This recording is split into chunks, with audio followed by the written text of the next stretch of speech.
ये राजस्थान भारतीय जनता पार्टी की इकाई ने दिखाया है। ये बहुत उत्तम उदाहरण है, प्रेरक है। और मैंने देखा कि बहुत सी चीजें ऐसी मेरे ध्यान में भी आई कि जो पहले मेरे कान पर नहीं पहुंची थी। मुझे अच्छा लगा। मैं बहुत बहुत बधाई देता हूं राजस्थान की टीम को।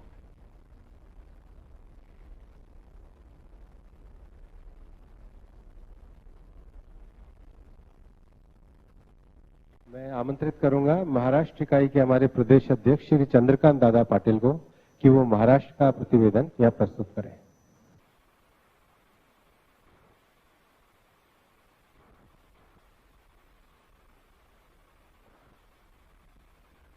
जगह जगह पर बैठे देश के सभी कार्यकर्ता बंधु बहनों, महाराष्ट्र का सबको राम राम। कोरोना महामारी के संकट के बाद देश में लॉकडाउन घोषित हुआ। उस लॉकडाउन के समय संवाद और सेवा, इन दोनों विषयों में जो काम हुआ उसका प्रचिति यानी रियलाइजेशन इस नाम से मैं सादरीकरण कर रहा हूं।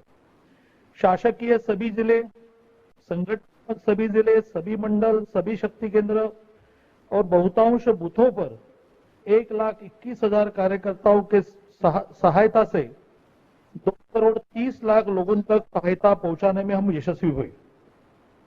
के समय कार्यकर्ताओं के साथ, लोगों के साथ कैसे संवाद निर्माण करना, तो उसका एक अच्छा तरीका देश भर के सभी कार्यकर्ताओं ने अपनाया।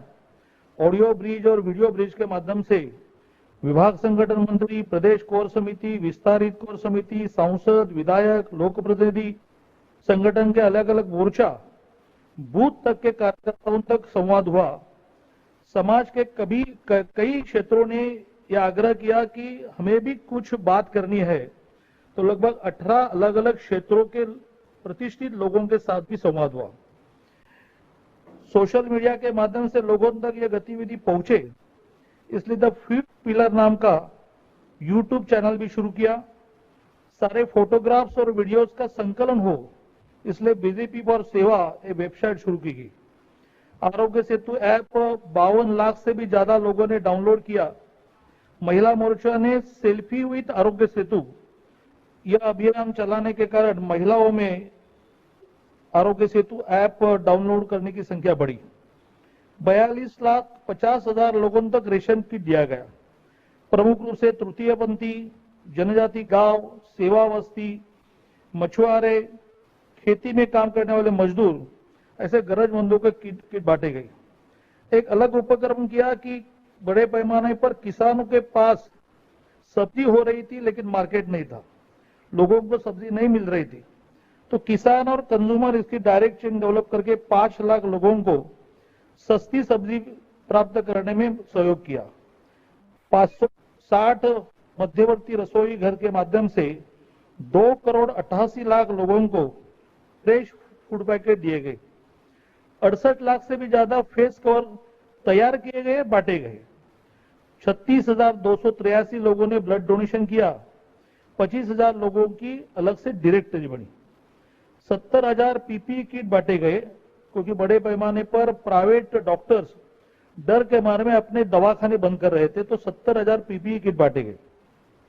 क्वारंटीन सेंटर्स खड़े करना, प्रमुख रूप से मुंबई में घाटकोपर, कांदिवली, मुंबई में अलग अलग जगह पर एम्बुलेंस अवेलेबल करके देना। नागपुर में एक अलग प्रकार के एम्बुलेंस डेवलप की गई जो कोरोना पेशेंट को अस्पताल में पहुंचाने में काफी उपयोगी रही। और सबसे महत्व की बात, ठाणे में जो स्वैब टेस्टिंग की शुरुआत भी वहां की, प्रमुख रूप से संघ के माध्यम से, लेकिन मुंबई पुणे में अपने लोक प्रतिनिधि और कार्यकर्ताओं का सहभाग बढ़ा रहा। 2,65,400 लोगों का स्क्रीनिंग हुआ, जिसके कारण बहुत प्राइमरी स्टेज में पेशेंट आइडेंटिफाई हुए। टॉयलेट क्लीनिंग, मास सैनिटेशन, ये महाराष्ट्र में 3,000 वार्ड, नगर पालिका के वार्ड और 5,000 गांवों में हुआ। स्थापना दिन के कार्यक्रम भी बड़े पैमाने पर हुए। सोशल डिस्टेंसिंग का ध्यान रखा गया और वर्चुअली बड़े पैमाने पर कार्यक्रम हुए। माननीय मोदी जी ने एक समय का उपवास करने का आह्वान किया था, उसको भी भारी संख्या में कार्यकर्ताओं ने प्रतिसाद दिया। कोरोना योद्धाओं के प्रति आभार पत्र 35,000 कलेक्ट हुए। 15,000 ज्येष्ठ नागरिक और प्रेग्नेंट महिलाओं को घर में दवाई पहुंचाने का काम हुआ। पक्षियों और प्राणियों को भी अन्न मिले, यह प्रयत्न हुआ। श्रमिक ट्रेन जब जाती थी तो 72 घंटे का प्रवास था, तो उनको फूड पैकेट दिए जाए तो 16,02,450 फूड पैकेज बांटे गए। विशेष रूप से कश्मीर के लिए पुणे से जब ट्रेन गई, काफी दिन प्रयत्न चले, फिर गई, तो उसमें तो लोगों की भीड़ लगी उनको कुछ न कुछ देने के लिए। वो उससे प्रभावित हुए और कश्मीर में जाकर उन्होंने मीडिया में काफी अच्छी प्रतिक्रिया दी है। मणिपुर को भी ट्रेन गई। पुणे से कई जगह तेलंगाना हो या असम हो, बसों से भी लोगों को पहुंचाएगा। पैदल जाने वाले प्रवासियों को व्हीकल से स्टेशन तक छोड़ना, पाँव में चप्पल देना, रास्ते में भोजन देना, रास्ते में चिकित्सालय शुरू करना, ऐसे काफी गतिविधियां हुई।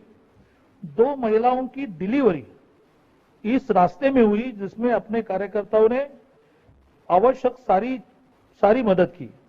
एक नगर के नजदीक हुई, जो गाड़ी में ही डिलीवरी करनी पड़ी, और एक जलगांव के नजदीक हुई। वर्चुअली अंबेडकर जन्मदिन, ज्योतिराव फुले जन्मदिन, स्वतंत्र सावरकर जन्मदिन, अहिल्यादेवी होलकर जन्मदिन और स्वर्गीय गोपीनाथ जी मुंडे जी का स्मृति दिन वर्चुअली लेकिन बड़े पैमाने पर किया। अंबेडकर जी के जन्मदिन पर 6.5 लाख लोग फेसबुक लाइव पर थे और ज्योतिराव जी फुले जन्मदिन पर 4.5 लाख लोग फेसबुक लाइव पर थे। 4,12,487 से भी ज्यादा लोगों ने पीएम केयर में योगदान दिया। इन्हीं बीच एक बड़ा तूफान आया।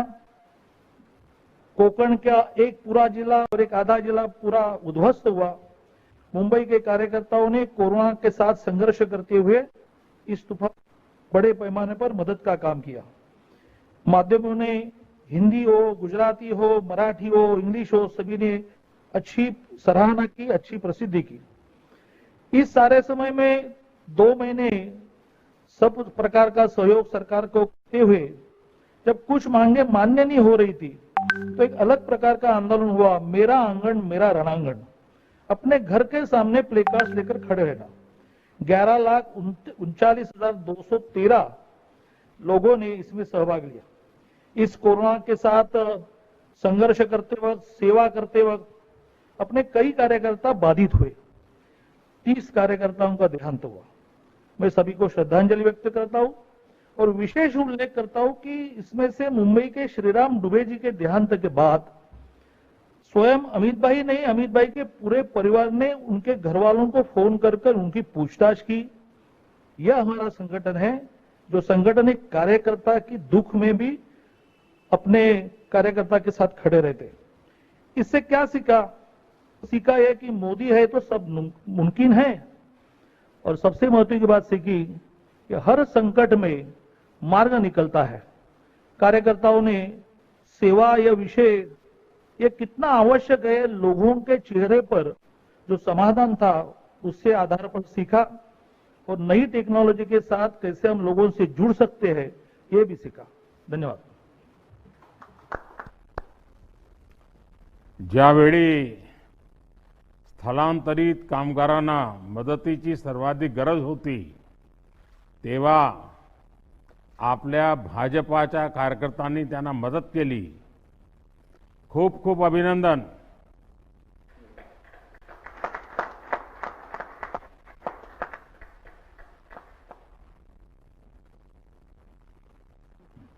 अब मैं आमंत्रित करूंगा बिहार इकाई के अध्यक्ष डॉक्टर संजय जायसवाल जी को कि वो बिहार इकाई का प्रतिवेदन प्रस्तुत करें।